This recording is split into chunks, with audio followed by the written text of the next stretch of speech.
Shedeur is lighting it up in practice every day. You're not even a half bit curious to see what he could do with the ones. That makes no sense. And then on top of all of that, you got players going on podcasts and talking to people in the media saying this guy is really good. Like, this guy is legit. So even your peers respect you enough. How is it that the coaches can't see that? It always starts with the players, where the player's like, hey, you see that? You seen that pass he threw? The Cleveland Browns were taken by surprise when quarterback Shedeur Sanders stepped in for first-team snaps, asserting control of the drill and instantly highlighting deficiencies across the rest of the room. His confident command forced coaches to pause practice clips, reevaluate progressions, and consider immediate adjustments to the depth chart. Within minutes, discussions spread throughout the facility and online forums as fans weighed what Sanders' showing means for the current starters. The organization now faces an urgent, data-driven decision on whether Sanders should move up permanently. Shedeur Sanders arrived at Browns practice, took several first-team reps, and the entire quarterback group immediately felt the pressure. Coaches erased the whiteboard and reviewed their plans. Staff members exchanged concerned comments, and observers began asking whether Sanders was positioned to assume a larger role. Tony, every year we see at least 1 to 2 teams. They were in last place in their division the year before. No one thought they'd be good, and then they were good. It almost seems like no one's even assuming the Browns can be that, but we see it happen every year. And I get the quarterback stuff, but like, correct me if I'm wrong, Tony. The Browns are trying to run the football, play good defense, not turn the ball over in the passing game, and try and take advantage when they can, correct? That's what they're trying to do. That was the 2020 offense. The Cleveland Browns are still searching for stability at quarterback. Deshaun Watson is yet to deliver consistent starter-level production that justifies his contract, and each game renews doubts about whether he can regain peak form. Behind him, rookie Deion Robinson shows promise but remains inexperienced and unpolished. Coaches are evaluating alternatives each week and may need to adjust the depth chart if progress stalls. The roster around them is built to contend now, so ongoing uncertainty under center is increasingly costly. As we talk about, we do believe in best player available. We do believe in positional value, and we didn't necessarily expect him to be available in the in the 5th round, and so we love adding competition to every position room and adding him to compete with the guys that are already in there. We felt like that was the appropriate thing to do. The Browns quarterback group is unsettled. Deshaun Watson has yet to provide the reliable, high-level play his contract demands, while rookie Deion Robinson remains promising but unpolished. Depth behind them consists mostly of veterans whose experience lies more in holding clipboards than leading offenses. The coaching staff needs an immediate answer, not a 3-year development project. Shedeur Sanders enters as that potential solution. At Colorado, he passed for more than 3,200 yards despite working behind one of college football's poorest offensive lines, consistently demonstrating poise, quick processing, and accurate ball placement under heavy pressure. Film shows steady reads and disciplined footwork, traits that offset concerns that his profile is built on family name or media attention. Cleveland viewed the signing as a low-risk, high-reward move. Early in camp, Sanders received a handful of first-team snaps intended merely as an evaluation. Those plays quickly changed practice tempo. The ball came out on time, receivers hit their landmarks, and the defense struggled to adjust. Coaches immediately expanded the review using phrases such as evaluate every option, an indication that the depth chart was no longer fixed. Watson sensed the scrutiny. Robinson increased his urgency. Within minutes, competition in the quarterback room intensified. Sanders repeated that performance in subsequent sessions. His footwork remained clean, progression sharp, and throws firm and precise. Each strong rep forced staff to reassess the plan to keep him buried on the developmental track. The broader context magnifies the pressure. Cleveland's roster is built to contend now. Fans are weary of quarterback turnover, and the front office cannot afford another costly misstep under center. Around the league, rookie passers rarely wait multiple seasons anymore. Joe Burrow, Justin Herbert, CJ Stroud, and even late pick Brock Purdy established that precedent. If Watson opens the regular season and struggles, public calls for Sanders will grow, especially if the rookie flashes in preseason. Alternatively, another team could attempt to acquire him if Cleveland hesitates to elevate his role. Each scenario underscores the same reality. Sanders' emergence has turned a routine camp evaluation into a critical decision point for the franchise. When he led college football in completion percentage and he threw almost 40 touchdowns for over 4,000 yards, How tall was he? Because they make it seem like he shrunk all of a sudden, RC. Oh, how lively was his arm? Because all I know is somebody did that. Somebody threw for over 4,000 yards, somebody threw for almost 40 touchdowns, and somebody led college football in completion percentage. Now, I'm trying to figure out, what I try to figure out all the time, Mel, is how a guy that hadn't played football in almost 5 months. Shannon Sharpe has publicly defended Shedeur Sanders and criticized those questioning him. Sanders has earned higher recognition and some fans are responding negatively. Although there's debate about whether he belongs on a second team list, Sharpe maintains that Sanders' career is clearly ascending. Reactions on social media are mixed. Some users are angry, others are surprised, and a few say they anticipated this result. The conversation remains active. When reports confirmed that Shedeur Sanders had been elevated from second team to near top tier status, Shannon Sharpe issued an emphatic response. He delivered a detailed rebuttal to critics, underscoring why Sanders deserved the promotion and directly challenging those who doubted the decision. I don't think that he was underprepared during these meetings. I don't believe any of these stories that he showed up arrogant and that he was bombing his interviews. I mean, you watch the film, he's on time, he's on point. You watch his interviews, he answers like a 10-year NFL veteran. Like, he's clearly dominating OTAs. It's every single day there's a new report of how well he's doing for the Browns in OTAs. And I mean, you can say what you want, it's just OTAs. Okay, if that's your new narrative, then he's doing exactly what he needs to be doing. He's on point, he's on time, he's getting the respect of his teammates, and he's making plays. So we're gonna see years down the line, something's gonna come out that I don't know what exactly it was, but something will come out. Critics have been waiting for an opportunity to dismiss Sanders. They labeled him overrated, accused him of benefiting from nepotism, and claimed his profile came only from his last name and polished image. Within their own echo chamber, they cited every game in which he fell short of huge passing numbers as validation of their doubts. Since Sanders has begun receiving formal recognition, criticism has escalated. A wave of self-appointed analysts is dissecting his throwing mechanics and team role, and many online commentators now argue that his promotion reflects deeper problems within the sport. Shannon Sharpe rejected each criticism directed at Shedeur Sanders. During the broadcast, he turned a routine segment into a detailed examination, acting as presenter, interrogator, and fact-checker. Sharpe walked viewers through game film, season statistics, and scouting reports to show why Sanders merited his recent promotion. Whenever a panelist claimed Sanders had not earned the role, Sharpe countered with completion percentages, efficiency ratings under pressure, and documented late-game drives that changed outcomes. He stressed that the backlash was driven less by on-field evidence and more by reluctance to revise earlier opinions. Sharpe argued that critics were upset not because Sanders lacked qualifications, but because his progress contradicted their initial narrative. By the end of the discussion, Sharpe had moved past simple defense and reframed Sanders as a clear example of performance-based advancement, demonstrating that early predictions can be wrong. Never heard of no Dylan Gabriel or Tyler Shock. What the hell is that? So how is Shedeur Sanders going behind them? I'll tell you how. Collusion. 4 different times they passed on him. How the hell does that happen? 4 rounds. It doesn't happen to a quarterback. We've never seen anything like this before. Shedeur Sanders with the watch. Shedeur Sanders with his bravado. Shedeur Sanders with this supposed arrogance or whatever. Shedeur Sanders' advancement did not happen by chance. While detractors questioned his resume online, he continued to prepare, attend every practice, and deliver accurate throws under pressure. The contrast between his output and the complaints directed at him has been stark. Some critics even argued the selection committee was, quote, biased toward performance, as if rewarding strong play were improper. Rumors quickly followed. Certain commentators speculated that a public relations push from the Sanders family must have influenced voters, suggesting everything from coordinated media strategies to alleged favors for coaches. None of these theories addresses the basic point. Sanders earned his promotion through consistent production, poise in the pocket, precise ball placement, and efficient decision-making. Shannon Sharpe highlighted these facts during his response. He noted that Sanders' performance metrics justify the recognition and emphasize that resistance to the move stems more from prior prejudice than from substantive evaluation. For Sharpe, the goal was clear: present the data, challenge unfounded claims, and correct the narrative. The discussion, therefore, became a broader statement about acknowledging merit and abandoning outdated assumptions. Colin Cowherd defend college basketball coaches who have gotten a DUI, come to their defense and say they didn't need to be fired, that they deserve a second chance. But Shedeur Sanders drives 40 miles over the speed limit, gets a one-on-one ticket, and Colin Cowherd comes on his show today and says he's out on Shedeur Sanders. He's seen enough. He can't support him anymore. He can't be in the Shedeur Sanders camp.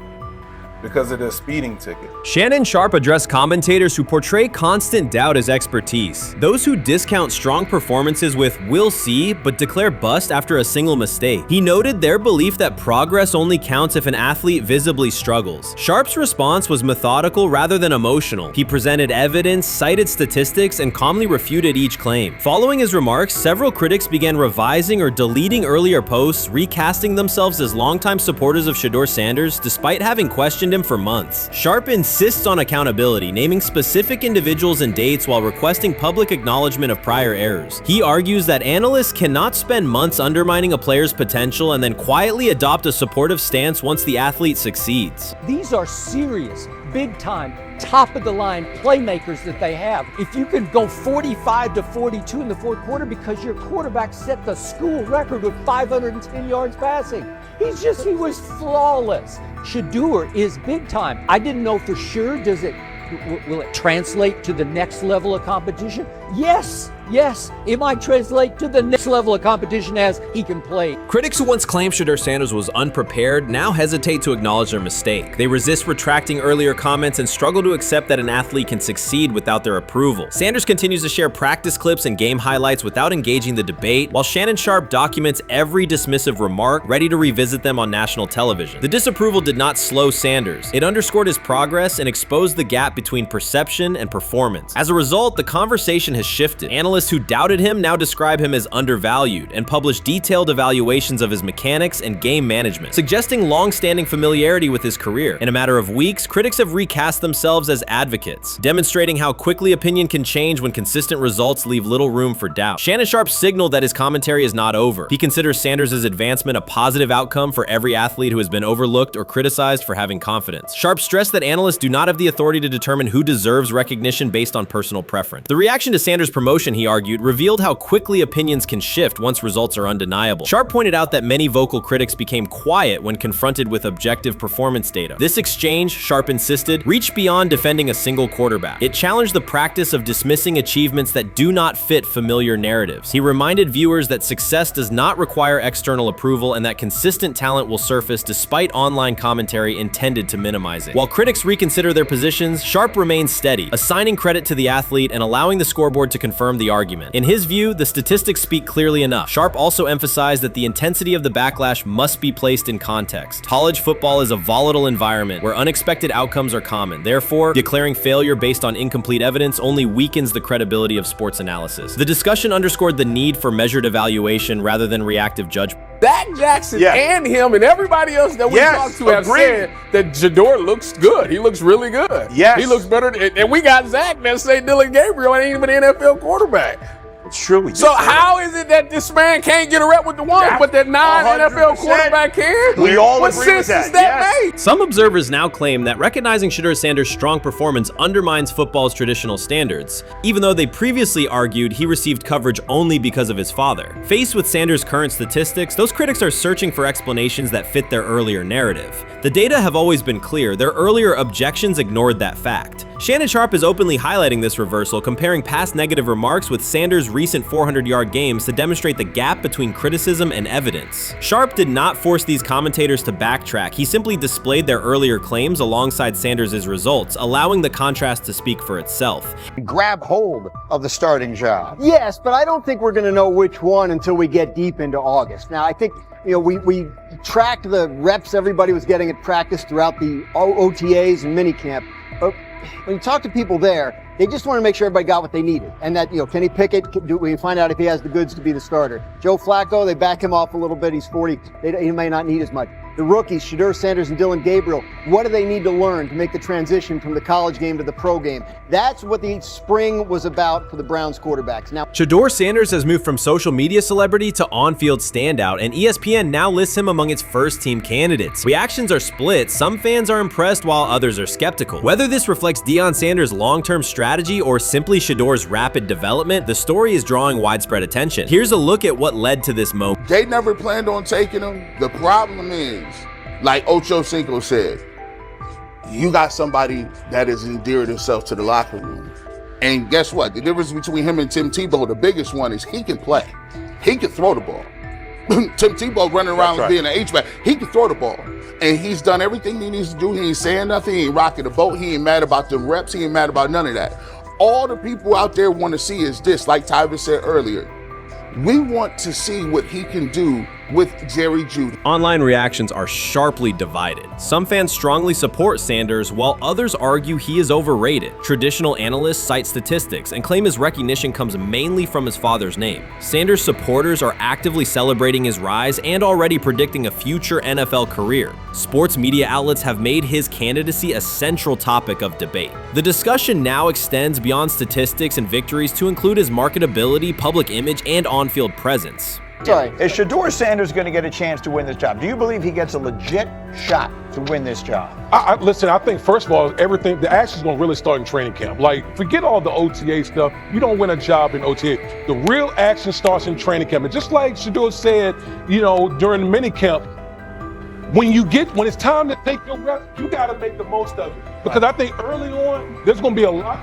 Remember, Joe Flacco didn't hardly practice in OTAs and mini camps because they were giving the young guys. Right. So when he gets his opportunity, he's going to have to make the most of it. Analysts are closely reviewing game footage to evaluate Sanders' decisions and mechanics, while others examine his social media activity to see how he balances content creation with quarterback duty. Shedeur Sanders' placement on ESPN's early first-team list has taken over the college football conversation. Supporters circulate his highlights and argue that his on-field production and leadership justify the honor. Skeptics claim the recognition relies too heavily on his family name and question whether his resume is strong enough for first-team status. Analysts are rewatching game footage to assess his reads, accuracy, and pocket presence, while others examine how he balances a high-profile social media presence with quarterback responsibilities. The debate has pushed other storylines, such as conference realignment and NIL issues, into the background, leaving fans and commentators focused on Sanders' performance, marketability, and overall impact on the sport. I'll keep saying it.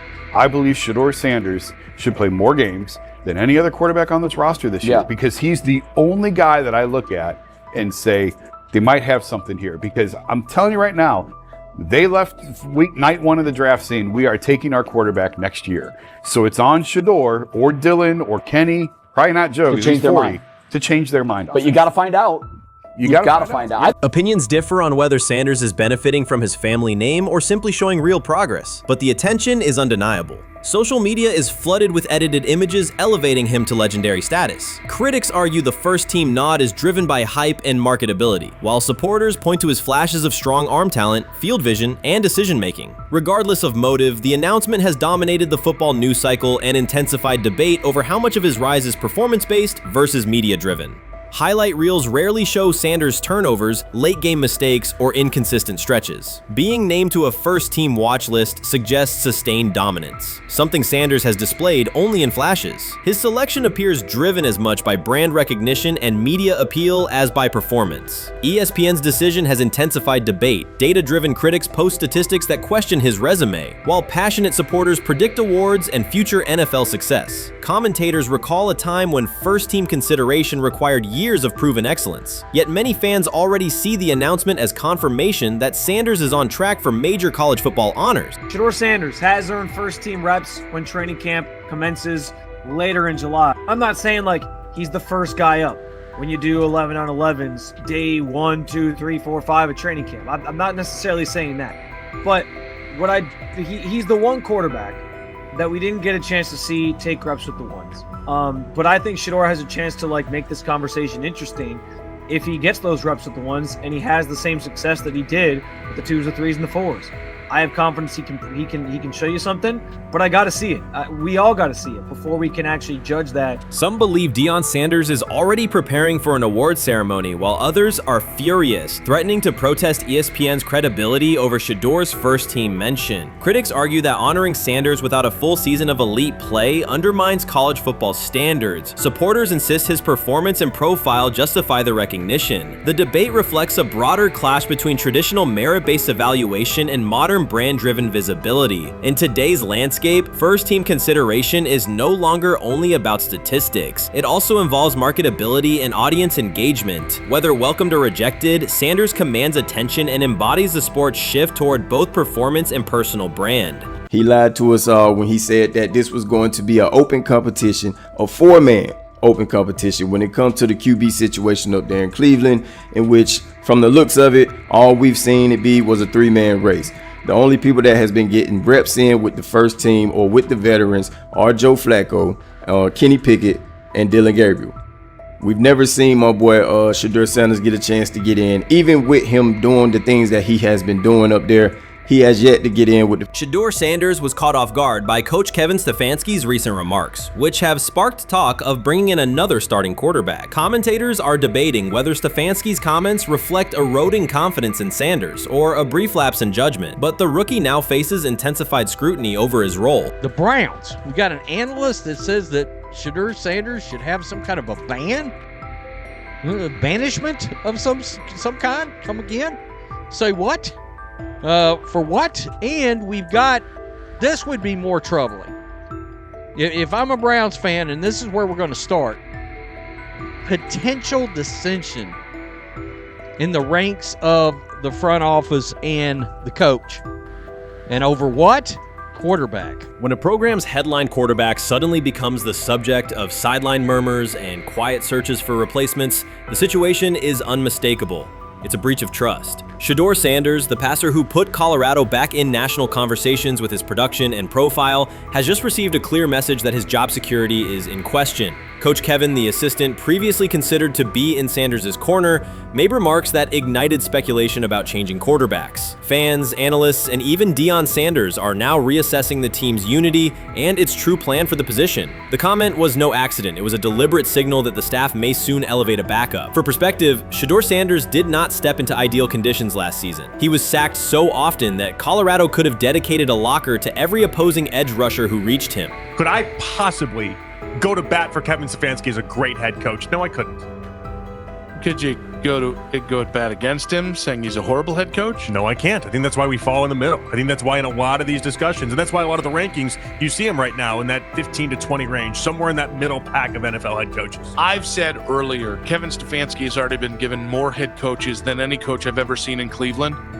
Starting with the decision to move on from Baker and him clearly still having another level to get to in Tampa. Last season, Shedeur Sanders often had to operate behind an offensive line that provided minimal protection, yet he still delivered precise throws and critical drives. At times, he seemed to be carrying a struggling roster almost on his own. Despite the constant pressure, he never complained, never threatened to transfer, and never acted entitled. He remained with Colorado because he trusted the program, trusted his father, and believed in the team's larger mission. That loyalty is why Coach Kevin Stefanski's recent statement that the quarterback competition is wide open struck so sharply. The remark implies that Sanders' starting role is insecure, as though the player who absorbed countless hits while holding the offense together is simply another name competing with walk-ons and first-year athletes who are still learning the cadence. This goes beyond ordinary coach language about fostering competition. It introduces genuine uncertainty about the staff's confidence in Sanders and invites speculation that Colorado is actively assessing outside options through the transfer portal. By characterizing the position as vacant, Stefanski has planted seeds of doubt that could quickly evolve into rumors and undermine the stability of the locker room. I'm sorry, but when it comes to quarterback, I'm going to defer to my head coach, generally speaking, especially one with Stefanski's track record and how he's viewed across the league. So this is interesting because it tells you Kevin Stefanski's not a Shedeur Sanders guy. And it also tells us who made these picks. Exactly. The Cleveland Browns made a rather awkward decision in the NFL draft, opting to take quarterback Dillon Gabriel in the 3rd round well before he was expected to fly off the board. Then 2 rounds later, the Browns took fellow quarterback Shedeur Sanders. So what exactly is going on? Discussion has begun about whether Colorado is actively evaluating another quarterback and preparing for life after Shedeur Sanders. Analysts are debating whether Coach Kevin's move is calculated strategy or a misstep that jeopardizes team stability. Sanders remains a top NFL prospect, Deion Sanders' son, and the program's public face. His highlights dominate social media and his jerseys outsell the team's victories. Yet he is once again being asked to reaffirm his position. The issue is more than routine roster management. It intersects with the family dynamics that shape the program. By portraying the quarterback job as open, Coach Kevin signals to both Shedeur and Deion that the staff is willing to move on despite Sanders' stature. For Shedeur, sitting through film sessions while hearing talk of potential replacements adds an unwelcome layer of uncertainty to an otherwise proven resume. The decision may reflect a desire for a quarterback with a different profile, perhaps someone more mobile and system-oriented, rather than a dismissal of Sanders' accomplishments. Many observers declared Deion Sanders was finished. They argued that his public style attracted unnecessary attention, that his health had deteriorated too far, and that his coaching career was approaching an abrupt conclusion. They misread his resolve. When speculation intensified, Sanders did not schedule a press conference or issue a formal statement. Instead, he released a short video recorded at his Texas home, walking alongside recording artist Lil Wayne. The footage established two facts. Although Sanders still walks with a limp, he remains active, and he intends to return to the sideline. Reports from USA Today and ESPN confirm that Sanders had temporarily left Colorado to recover from a significant, undisclosed medical condition. He lost 14 pounds and missed several summer practices, leading to widespread debate about his future. Unofficial sources suggested complications related to previous blood clot issues, but no official diagnosis was provided. Throughout Sanders' absence, numerous media outlets framed his situation in crisis language, frequently questioning whether he would coach again. By comparison, when coaches such as Lincoln Riley paused their duties for health or family reasons, coverage emphasized understanding and patience, an imbalance that reflects a common difference in how high-profile black coaches are treated. Sanders' silence was not a retreat, it was a period of recovery. During rehabilitation, he relied on family, faith, and trusted colleagues, yet stayed connected to his program through brief online updates. The video with Lil Wayne demonstrated that he retained strong support from influential friends, countering narratives that portrayed him as isolated or on the verge of retirement. The visual evidence showed that his setback is temporary, and that he remains determined to lead Colorado into the forthcoming season. Since accepting the Colorado position, Sanders has dramatically elevated the program's national standing. He first drew national attention to Jackson State and the broader HBCU football landscape, then moved to Boulder and transformed a one-win team into a central storyline in college athletics. His approach, combining hip-hop culture, direct communication, and open expressions of faith, has challenged conventional expectations for head coach behavior. Each step forward has been met with heightened scrutiny. His time at Jackson State was labeled a publicity stunt, his departure for Colorado was framed as abandoning HBCU culture, and his social media presence has been cast as distraction from traditional coaching responsibility. Critics often magnify Sanders' missteps and question his motives, while comparable actions by other coaches receive neutral or sympathetic coverage. Showings of enthusiasm from Brett Favre and disciplinary intensity from Nick Saban are celebrated as competitive passion, yet Sanders' displays of confidence are frequently labeled arrogance. The discrepancy illustrates deeper biases rather than differences in performance. Sanders' success challenges entrenched expectations of how a college football leader should look, speak, and act, especially a black coach who refuses to downplay his identity. During his convalescence, Sanders maintained close communication with his staff and athletes, reinforcing the standards he had established: discipline, accountability, and belief. The program's daily messaging continued to emphasize preparation and resilience, signaling that Sanders' influence persists even when he is away from campus. Athletes echoed his mantras during workouts, confirming that his leadership extends beyond physical presence. Sanders acknowledges the seriousness of his medical challenge, but has refused to let it define him. He has publicly discussed leaning on scripture and prayer, explaining that his purpose as a mentor, father, and coach extends beyond personal adversity. In that context, the video of him walking in the Texas sun was less a strategic media effort than a straightforward demonstration of continued commitment to his team and mission.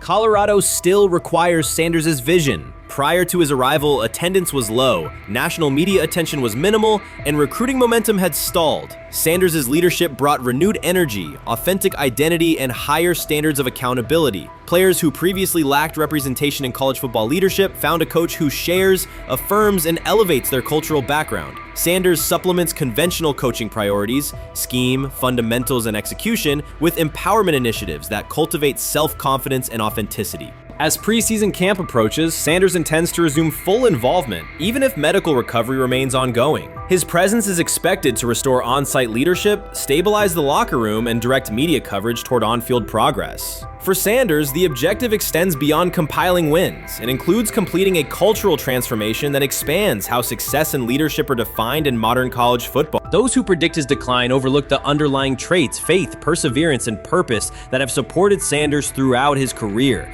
Doubts, rumors, and disproportionate scrutiny have followed him from playing days into coaching, and he has consistently responded with results. His current health setback is another obstacle, not a conclusion. The broader initiative he leads, centered on authenticity, opportunity, and high standards, continues. When Sanders returns to the sideline, it will mark the next stage of a movement he has guided from Jackson State to Boulder. The recent period of quiet has been strategic rather than passive. Instead of defending himself in daily briefings, Sanders focused on rehabilitation, remote program oversight, and family support. Each brief social media message reinforced a consistent theme: faith and preparation. He has articulated gratitude for medical professionals and has reiterated that his mission at Colorado is unfinished. His public references to scripture have been direct but measured, aligning with his long-standing practice of integrating faith into leadership. By walking through his ranch with Lil Wayne, Sanders signaled continuity. The clip underscored that influential supporters remain engaged, that Sanders' broader network values his vision, and that he remains capable of navigating physical challenges. The visible limp was not evidence of imminent retirement. Rather, it documented the reality of ongoing recovery and the resilience with which he approaches each obstacle. Colorado's athletic administration and football staff continue to affirm Sanders' program direction.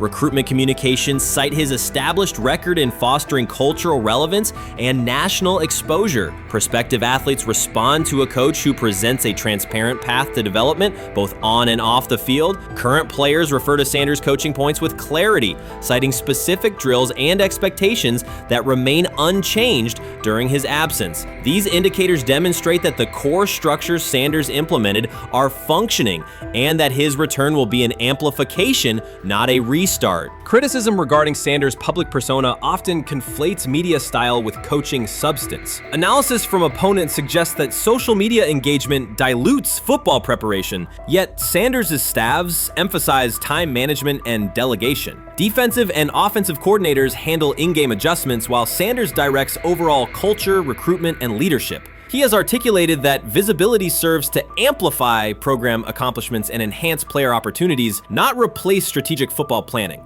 Some commentary has attempted to reframe Sanders' health issue as evidence that his coaching model is unsustainable. The argument ignores the documented health challenges faced by numerous coaches across levels of competition. For example, college coaches recovering from heart procedures or joint replacements have returned to successful seasons after appropriate medical clearance. Sanders' case follows a comparable trajectory. Medical complications require temporary separation, structured rehabilitation is prioritized, and a managed return is planned. Institutional medical protocols at Colorado dictate clearance requirements. Sanders will meet those before resuming full sideline duties. Colorado's players have expressed public confidence in Sanders' eventual return, citing regular virtual check-ins and continued accountability. Several athletes noted that positional meetings included recorded messages from Sanders reinforcing tactical goals and personal discipline. These details confirm that Sanders has remained actively engaged, albeit remotely, and that team culture remains aligned with his principles. Looking ahead, Colorado's schedule will attract national attention, both for on-field competitiveness and the storyline of Sanders' comeback. Analysts will evaluate how quickly he reestablishes day-to-day rhythm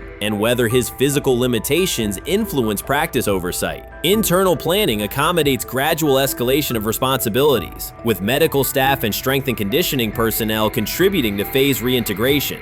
The broader significance of Sanders' return extends beyond Colorado. His visibility continues to challenge prevailing narratives about leadership styles and pathways in college athletics. By prioritizing authenticity, open articulation of faith, and cultural expression, Sanders offers a contrasting template to more conventional models. His eventual recovery and sideline presence will reinforce the argument that diverse leadership profiles can succeed in elite collegiate competition. In summary, rumors of Deion Sanders' coaching demise were premature. Verified reports confirm a substantial but temporary medical setback. He used the time away to focus on health, sustain program engagement, and rely on a support system anchored in family, friends, and faith. His recent public appearance demonstrated active recovery and reaffirmed his intention to resume leadership in Boulder. The forthcoming season will test Colorado on the field, but it will also underscore the durability of Sanders' vision, one that combines competitive ambition with cultural resonance. Observers who continue to question his longevity, over overlook the resilience and purpose that have defined his career. Sanders' return is imminent, and the movement he leads remains intact.